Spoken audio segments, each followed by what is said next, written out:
The year was 2010. My brother and I just got a new Xbox 360 so that he could play Call of Duty Black Ops with his friends, and I could play Fallout New Vegas and Resident Evil 5. The Xbox 360 was a very big part of my childhood. It's where I got a lot of my early days of gaming done. It's where I built up a lot of memories.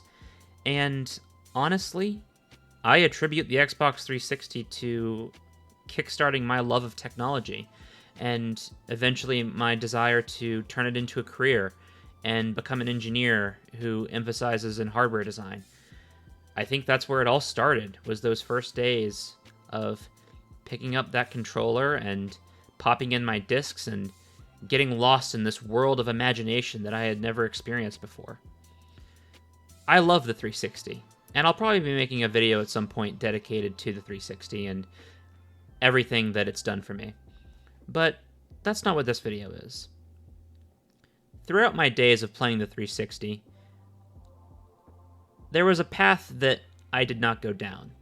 Every time I went to GameStop to pick up a new game or traded my old ones for some extra credit for a new game, the shelf across the store always tantalized me, and that was the PS3 shelf. I was never a PlayStation guy, not because I had any prejudice against it, but because my brother and I both wanted a 360. And since we were kids in middle school, we didn't have money for multiple consoles. And we didn't get to experience what the PS3 had to offer, including some of its exclusives, free online play, and arguably one of the most important features is having a Blu-ray player so that we could play high-quality Blu-ray movies back. We didn't get to experience any of that when we were kids. I recently had the opportunity to pick one up at a thrift store for $60, and I went to my retro game store and picked up some games that I missed out on that were exclusive to the PS3 to see what I was missing.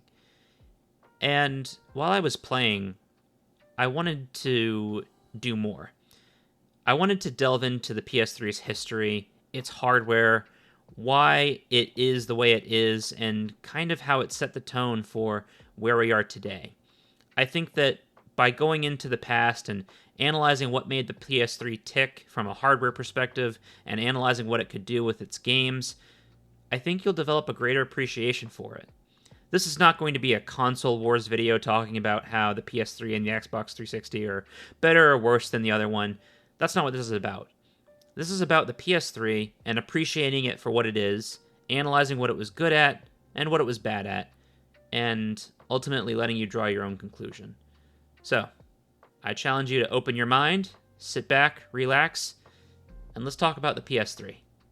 I'm really excited to show you what the PS3 can do, but I think in order to give a lot of context for this video, it's important to talk about the history of the PS3 and all of the interesting trivia and facts about it and kind of, how we got to where we are. I think it's very interesting to learn the story of how the PS3 kind of came to be. So at the time, it was the Nintendo 64, the Xbox, developed by Microsoft, and the PS2.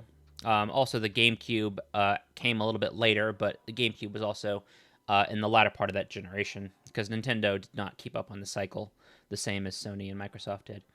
But the PS2 did very well, one of the best-selling consoles of all time. And Sony was very proud of their success. In fact, the PS2 actually outsold the Xbox and the GameCube combined. The GameCube and the Xbox totaled about 50 million sales. The PS2 by itself had 155 million, so it was insane. And I think a lot of that success made Sony very arrogant. They thought that they could do no wrong after that. They thought that their brand was the best. They thought that the PS2 was popular, probably for the wrong reasons, and they thought that they could do whatever they wanted. But they kind of, in some ways, experimented with the PS2, and a lot of that experimentation kind of became the precursor for the PS3. The PS2, for those of you who did not know, also shipped with a Linux distribution, and it also had its own keyboard and hard drive bay and everything, so it actually was able to be turned into a computer as well. So a lot of that groundwork for the PS3 was actually laid with the PS2, a lot of that experimentation, so they were trying to carry that over. But Sony decided for their PS3 console, they wanted to make the ultimate console, the console to end all consoles. They wanted it to be a supercomputer. At the heart of the PS3 was the cell processor. Now, as someone who's worked in hardware design, who's designed chips before, I found the cell CPU to be so fascinating, just because it was such an interesting way of designing hardware that we don't really see that much today. I really was. We don't really see the kind of experimentation anymore, at least not to this level. But I thought it was really cool, and I actually kind of went down a rabbit hole of looking into the architecture of it and looking at how it was developed. So Sony designed the cell CPU in collaboration with IBM. And from a design perspective, it's really interesting. So it's a hybrid architecture that uses one PowerPC based traditional CPU core, clocked at 3.2 gigahertz. Now, that one processing core is it communicates with 8 what are called SPEs, or supporting processing engines. So the one CPU core basically delegates tasks to these 8 supporting cores.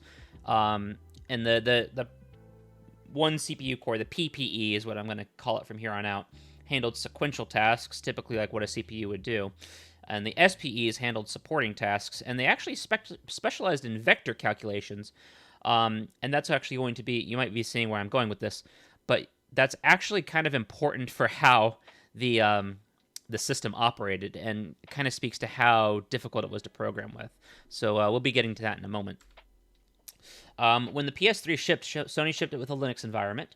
They actually encouraged people to develop on it. It was they wanted it to be a computer. People were experimenting even back in 2006 when it launched. People were putting 256 hard drives in the thing. They were using this as an actual workstation. It was really cool to develop for, because it was, even though you might be led to believe otherwise, it was very powerful for the time. And, for how much money you paid, you got a lot of hardware for that. Kind of back a little bit to the cell processor, because this story of the PS3, you can't really tell it without going into depth about the cell, why it behaved the way it did, why it was designed the way it was, and how that kind of factors into the PS3's success. Or lack thereof at the beginning, I suppose. So the design of the cell CPU was very forward-thinking at the time. So the idea was, you have to understand, what helps you understand the cell CPU is you have to understand the context of the world that it was designed in. So we're talking about the early 2000s. This thing was in development starting in like 2001 and finally getting shipped in 2006. Multi-core wasn't really a thing up until this point. It was a very, very new idea. So Sony, and in collaboration with IBM, wanted to make a processor that was actually capable of a very preliminary early form of multi-core. Now, as we know, multi-core today, it's with a very, it just uses multiple identical CPU cores. But with this, it was a little bit different. So it's a hybrid architecture with one traditional processing core with 8 supporting cores. And you can kind of see where I'm going with talking about these supporting cores specializing in vector calculations. So basically, if you haven't realized it by now, the way that these SPEs were structured is they're actually very similar to how GPU cores are architected today. The structure of them is actually very similar. They're very good at parallelization, very good at vector math, but not very good at sequential tasks, and they don't have a lot of control logic within them. So the idea is that you basically have one CPU core and then 8 GPU cores that are kind of glued together to it. So that's a really interesting kind of hybrid architecture, one that we didn't really see too much, especially at the time. It was very innovative for the time, very forward thinking. Now, you might be thinking, why would you go with this rather than a traditional CPU-GPU combo? And the big benefit of it was actually memory bandwidth. So one of the things that Sony was trying to target with the cell CPU, I say Sony, but Sony and IBM, because IBM was one of the main driving forces behind the cell. In fact, if you want to get into, we'll get into some conspiracy theories about that a little bit later. But the idea is, if you needed to fetch things from memory, being able to do that as fast as possible was going to be overcoming one of the biggest hurdles that you had with processors at the time. So maximizing your memory bandwidth was key. And to be fair, the PS3 had a ton of memory bandwidth. It had about 25 gigabytes of total bandwidth throughout the entire chip. And to give you context, if you had one stick of DDR4 3200 megatransfer RAM, DDR4 3200, one stick in your computer, that's about the same amount of bandwidth. And you got that in 2006. That's absolutely insane. The way that the RAM was split up was actually probably one of the downfalls of the system, but it had 256 megs for the PPE and 256 for the SPE, as well as the GPU. So 256 actual DRAM and then 256 VRAM. So it was a very interesting design, but I think kind of one of the, with it being such a new design, being an early design, it had a lot of growing pains with it, and that kind of bogged the system down. One of the biggest bottlenecks here is that the main central processing core, the PPE, the CPU core, was bad. It was clocked pretty low, and the instructions that it was capable of handling per second, per clock cycle, IPC, was pretty bad as well. The Xbox 360 actually had 3 PowerPC cores in it, whereas the PlayStation 3 only had 1. So that was kind of a bottleneck there, is that you only had 1 core to handle all of that, when, you know, the kind of games that were coming out were expecting multi-core, especially as that technology was starting to emerge. So the hybrid architecture was pretty hard to program for in that regard. And one of the biggest issues is that, like I mentioned earlier, the PPE was responsible for delegating tasks to each of the SPEs, but it could only do it one at a time. It couldn't call multiple SPEs simultaneously. It could only handle one of them using the interconnect bus, the EIB, in order to communicate with them. So that was a big problem, and that made the architecture really hard to program for, because essentially one of the issues is that you had to do 2 different design philosophies at the same time. And here's what I mean by that. I actually was so interested in this architecture, I actually looked up an instruction manual about programming the cell CPU. And it's really interesting approaching the hybrid architecture, but I can also see why it gave so many people so many problems, and it made the games not run very well. Now, in terms of programming the SPEs, it's actually not too different from programming a graphics card today conceptually. Both the SPEs and, you know, standard NVIDIA, I'm just going to be using like NVIDIA GPUs because that's what I program on. They both use context to store the control data, which is what you need. When you look at programming on multiple SPs at the same time, it looks very similar to just standard C code for programming in multi-core. The problem that you run into, so the programming philosophies are quite similar, but the problem is when you go into the management. So you have to essentially program your CPU core, your PPE, but then you also have to program the SPEs in a way that you would program a GPU. So essentially, what you have to do is you're using 2 different programming philosophies at the same time, because they all have to run together. Not like in a traditional system where you can program on a CPU or program on a GPU and have them, you know, more or less independent. Here, you basically have to take GPU programming and CPU programming and kind of combine them together. And I think that that's kind of the crux of why it was so hard to use the cell CPU, because you had to basically program in a way that was totally unprecedented at the time. Very interesting way of doing it, though, but I can definitely see why that would give people problems, because not only you have to program the instructions that would run on the SPEs, but then you also have to program the PPE in order to pass instructions to each SPE core. So it was a lot to do. It's a lot to manage, and I can see why that would be hard, because you have to consider, these are not like computer scientists. These are game developers. You know, their specialty is not in reverse engineering hardware and writing, you know, scientific computational code on it. These are just game developers. So it's a lot for them to. It was a lot to bite off, I think. So I can see why that would have been hard. But I think it's an interesting idea. But it makes sense why today we have our CPU and GPU independent from each other and not bolted onto the same chip, because having those two programming philosophies combined is pretty difficult. I actually pulled some of the code from one of the manuals that I found published by IBM. It's just freely available on the internet if you're interested.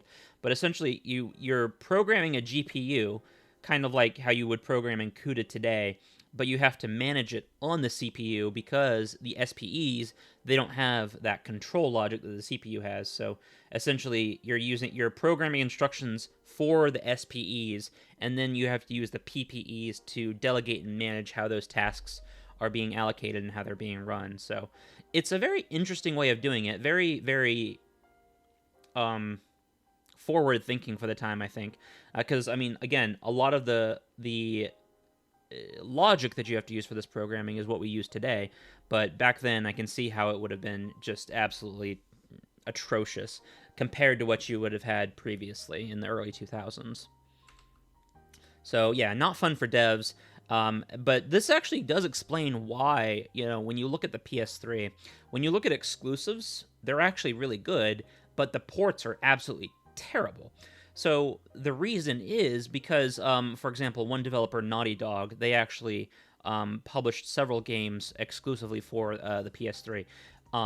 And they were actually able to make some good-looking games because they were able to actually use all of the PS3's hardware. So they would actually use the PPE and the SPEs accordingly. And that actually does allow you to unlock a lot of performance and make games look really good.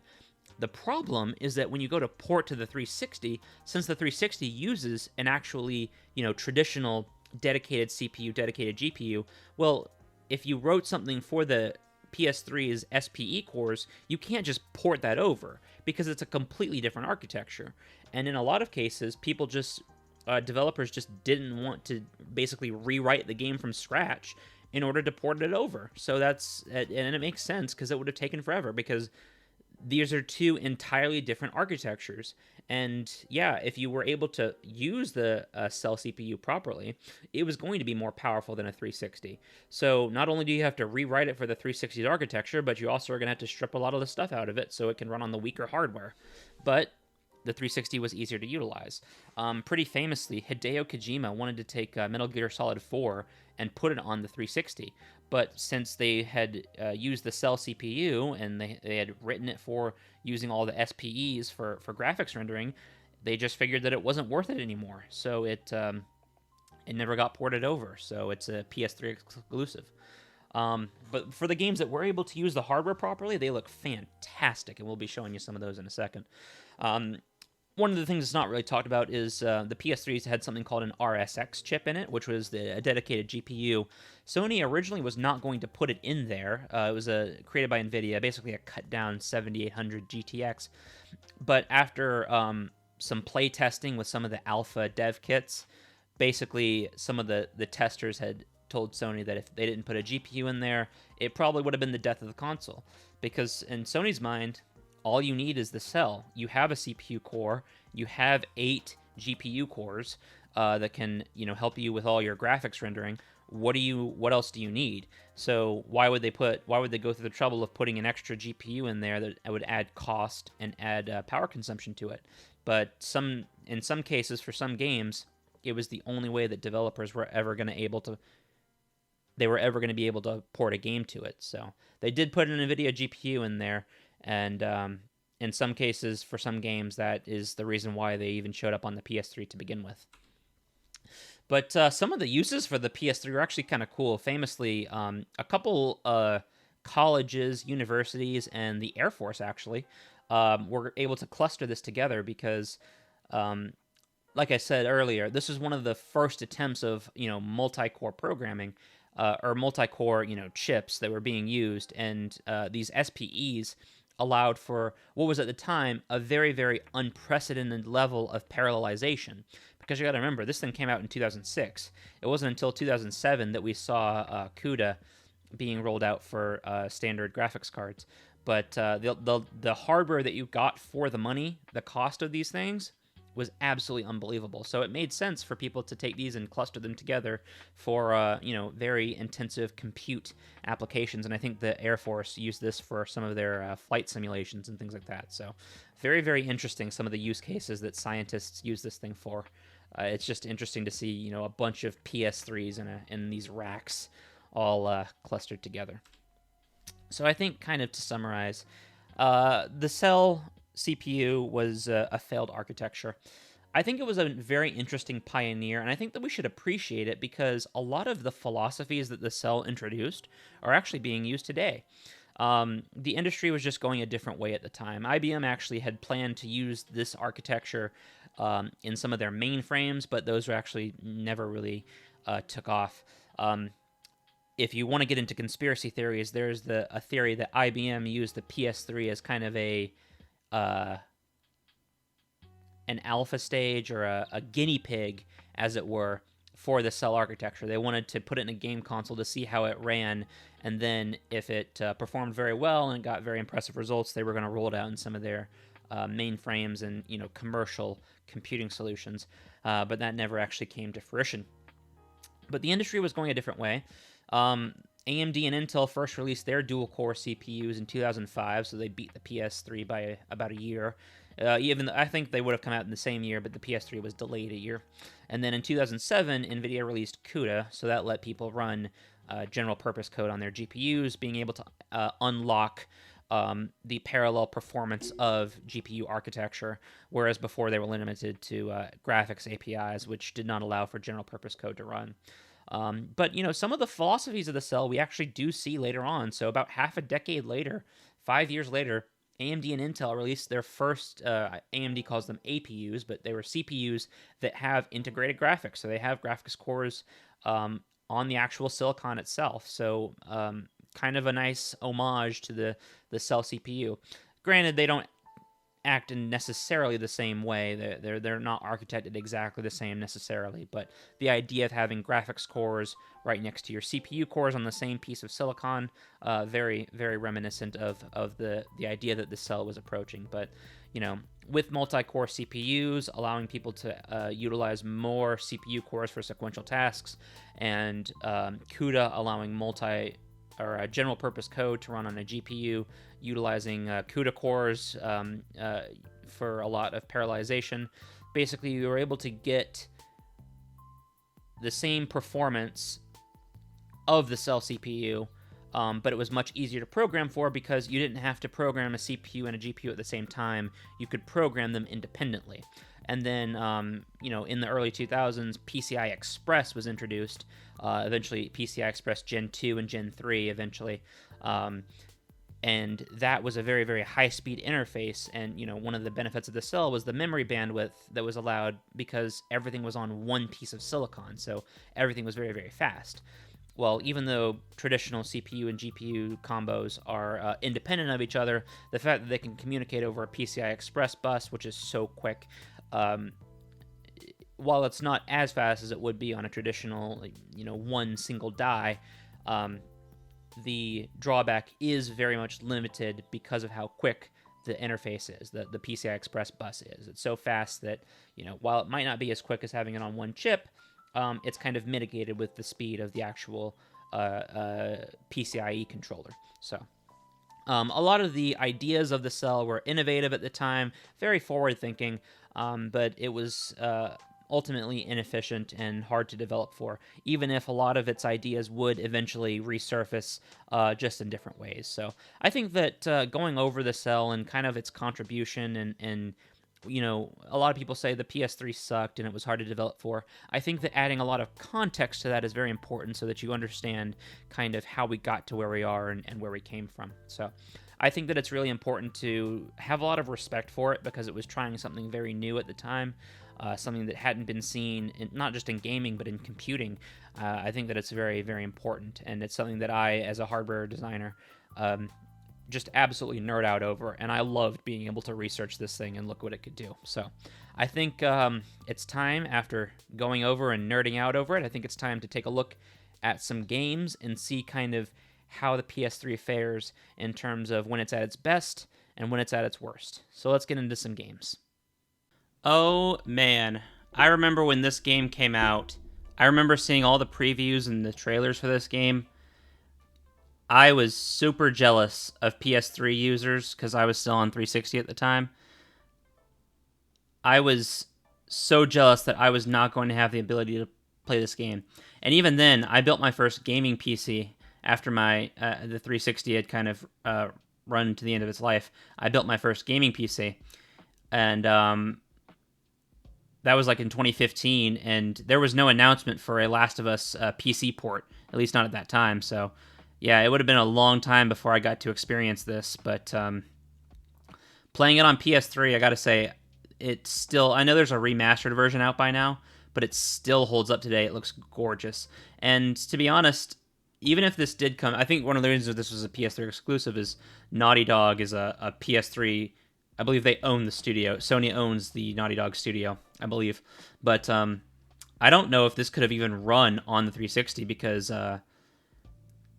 being able to actually make use of the PS3's SPEs and get the lighting and the particle physics right, and get these really big, expansive environments correct. And you got to remember, this is for 2006 era hardware. I think that's really really special. So I was really really pleased to actually experience this game and try it out. I really liked it. Great game, obviously, but I think it's just, if you want a benchmark of just what the PS3 was able to accomplish, I think you're pretty hard pressed to find something that's not this game. It looks absolutely gorgeous, and it still holds up today. So I really, really enjoy this game, and I think it's a great kind of testament to just how powerful the 3S3 was when you actually had the resources, had the development time that you could actually put into it, actually develop for it properly. I mean, just look at that sky. It looks so good. Oh man, yeah, the environments are just breathtaking. But when you can actually utilize the PS3's cell processor adequately, you can accomplish some really awesome things like this. So really, really happy to see something like this. Another game that I actually played when it, not quite when it came out, but pretty close, was Tomb Raider 2013. I played this on the 360, and I also played it on PC, so I got to experience both of those. I did not play it on PS3, but after looking at some comparisons online, I actually was able to see that the PS3 version actually ended up running better than the Xbox 360 version. Now, I'm not quite sure why the case is. I mean, obviously the PS3, once properly utilized, is more powerful than the 360. When, like I said, properly utilized, when you utilize all the cell's resources. But I'm not sure exactly what it was that made this game look and run better on the PS3, but I know that the frame dips are a lot less noticeable on this version compared to the 360. It's pretty much a constant locked 30 frames at, I believe this is running, it's either 1080p or 720p, one of those two, but it's a pretty locked frame rate at 30 frames, a very cinematic look. It looks really good. But what you'll notice is that in this game, the reflections, the lighting, they all look a lot better on this version compared to the 360. The 360 looked a lot more kind of muddy and a lot more dull, not as vibrant. But one of the things that I thought was really impressive, especially when you have to, this is not running on a PC from 2015 like I had. This is running on a 2006 chip when it was designed on a PS3. I thought that it handled the water really impressive. Water is one of those things where it's kind of hard to do like fully properly. So seeing it done on this game, seeing it done so well was really impressive. If we skip ahead here, I think,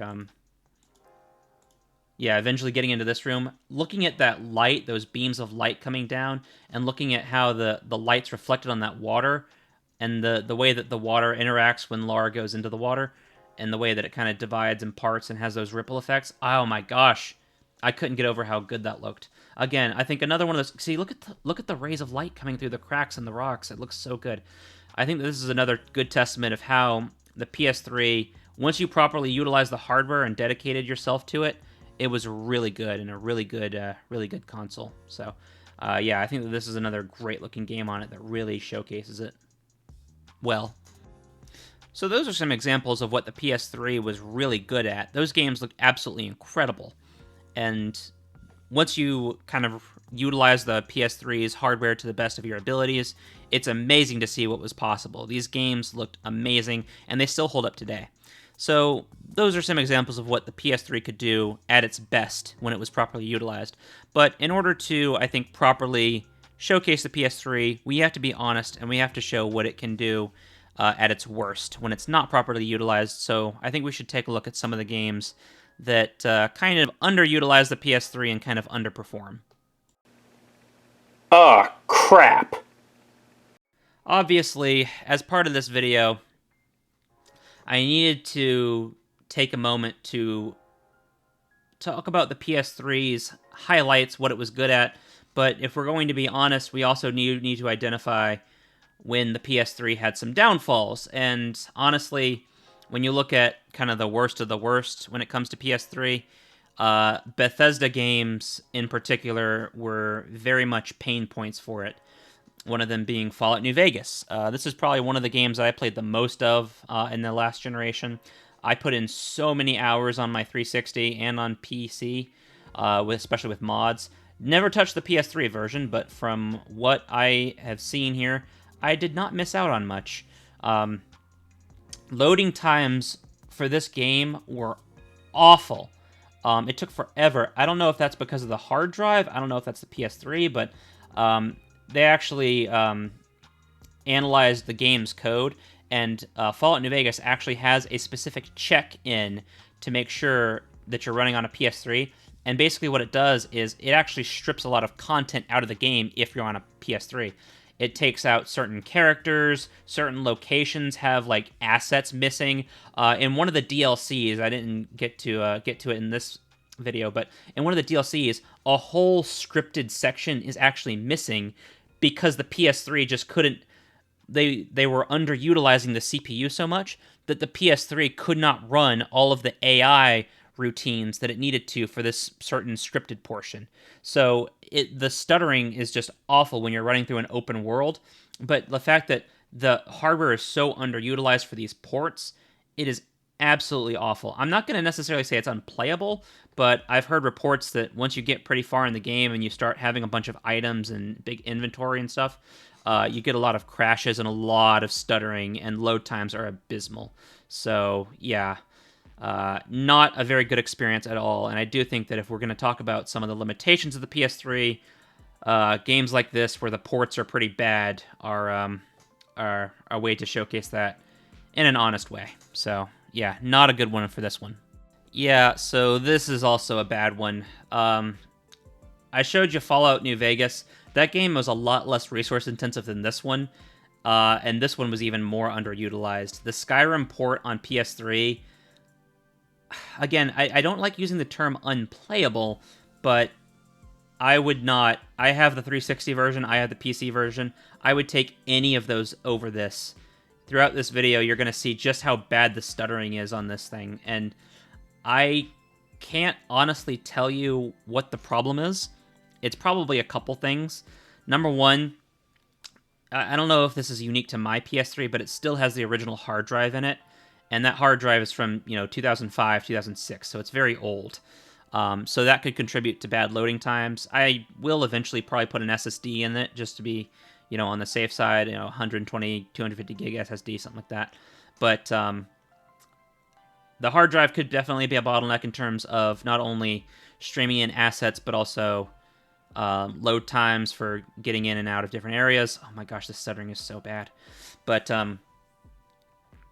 probably one of the biggest limitations with this thing is the texture quality. What you'll notice is if you zoom in on any texture, it looks really muddy, and you can see a lot of the blocky outlines of it. So the aliasing in this game is basically non-existent. They basically had to scrimp and save everywhere they could. Kind of like with Fallout New Vegas, you got textures and characters that are out of place. But the worst part, honestly, is the frame dips on this. The game does not hold a constant 30 FPS. Fallout New Vegas was a little bit better, but this game is just awful. It's probably between 20 and 25, if I'm being honest. It rarely hits 30 frames, and it will dip down to like 10 sometimes, very briefly. It's really hard to play. And, this is just in the beginning section of the game. I couldn't imagine, in some of the later, more graphically intensive portions, I couldn't imagine playing this on PS3.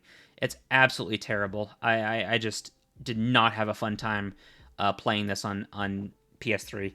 Again, it just kind of goes to show you how when you have something like Skyrim and Fallout New Vegas that are developed for PC and Xbox 360, well-known, well-established, CPU architectures, it's a lot easier to develop for. But when you have something like the Cell, and you've spent all of your R&D time on, well-known architectures, porting it to something like this that's a lot more foreign and a lot more exotic is really hard, and this is the result, where they basically have one, traditional CPU core to work with, and then an underpowered NVIDIA chip that they put in at the last second that they have to squeeze every last bit of graphics power out of. And it's just something, it's really, really disturbing. So, yeah. One last thing I should probably note about Skyrim is that one thing that I've heard, I was not able to confirm this at the time, but one kind of report that I've heard on forums, definitely around 2011 when Skyrim came out, is that this game basically becomes unplayable at higher levels. So when you are at level, I think, in the 40s, someone said on a forum, once your character gets advanced and you have more items and more save data, eventually your save file becomes too big. And apparently, once your save file hits a certain size, I don't know, I've heard conflicting reports, a certain number of megabytes, it basically triggers a RAM overflow. So what happens is that your save file becomes so big that the PS3 just runs out of RAM to put it in.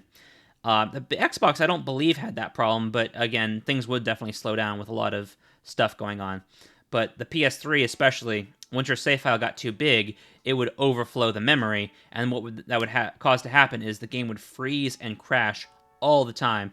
And there was a lot of people trying to come up with fixes, like putting your items in chests, or not fast traveling anywhere, or just these things to try and stave off the inevitable. But it really is just it's not a problem with the game. It's a problem with the PS3 not being able to properly utilize its resources and not being able to accommodate for larger save files. That's just a really big downside, because when it triggers a RAM overflow, it can't properly load in assets, and it will cause the game to crash or freeze.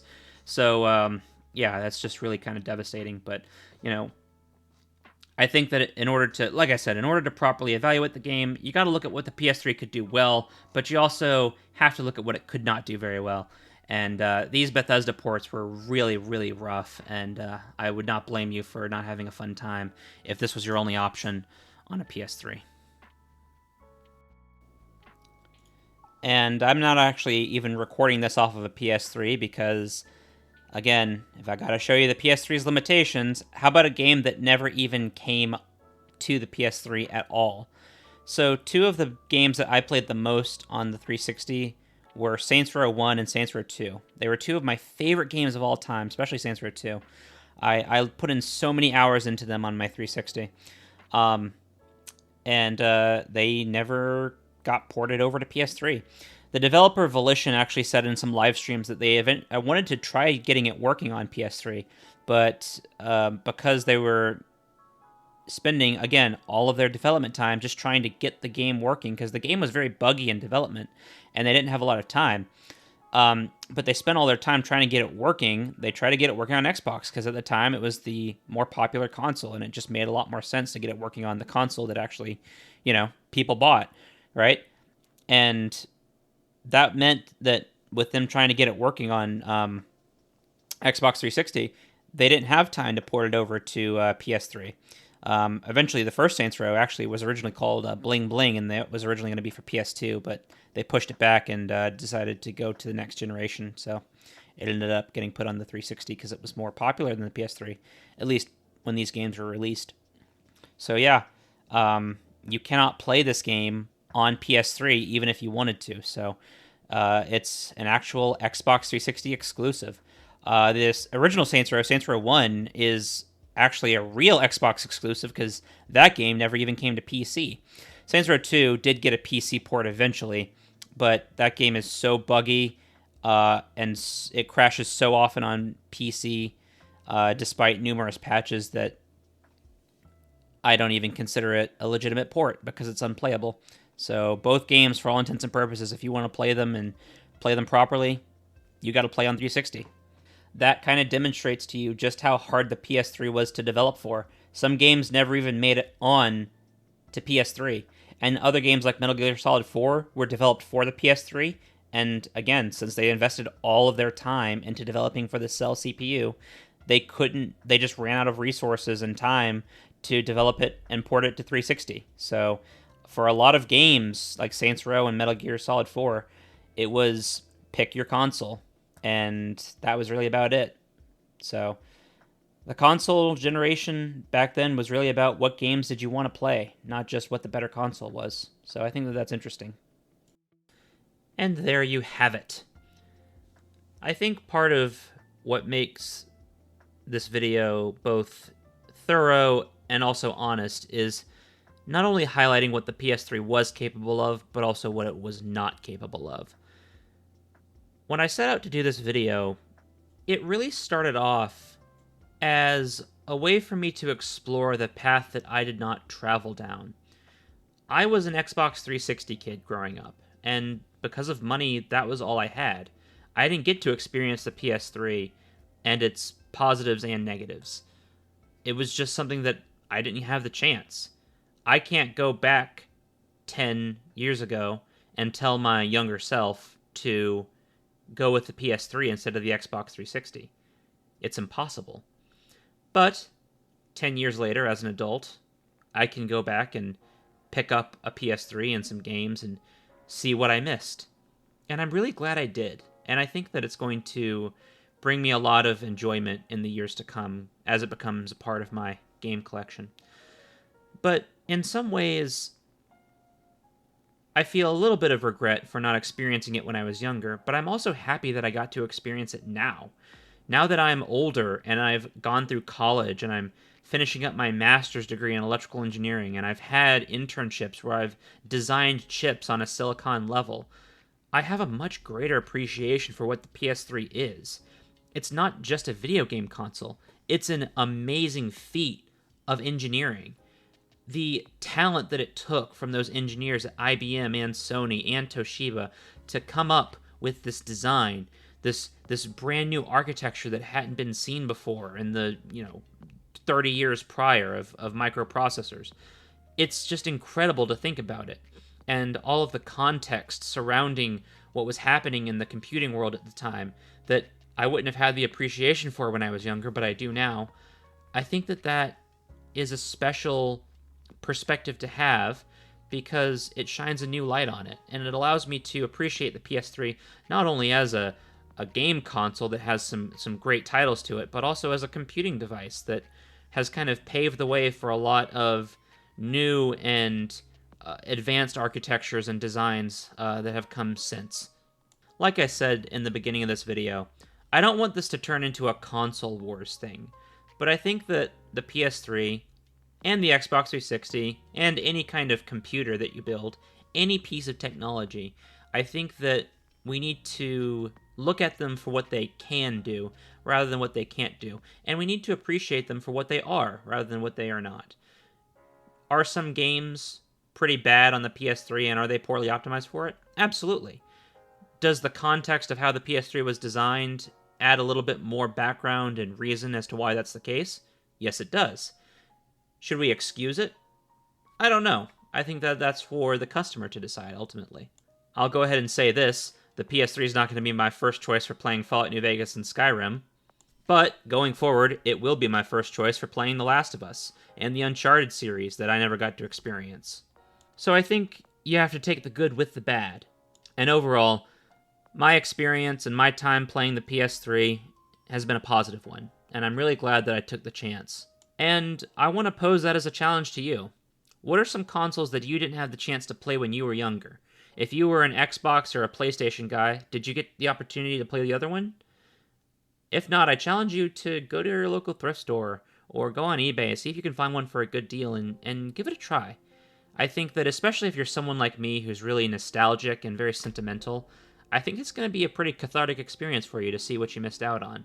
Those consoles that brought you so much joy when you're younger, I think if you experience the other one nowadays, it'll bring some new memories for you to create. And at the end of the day, I think that that's really what gaming's all about, is creating fun memories that are going to last a lifetime. I thank you for watching this video. Let me know what you think. And as always, we'll see you next time.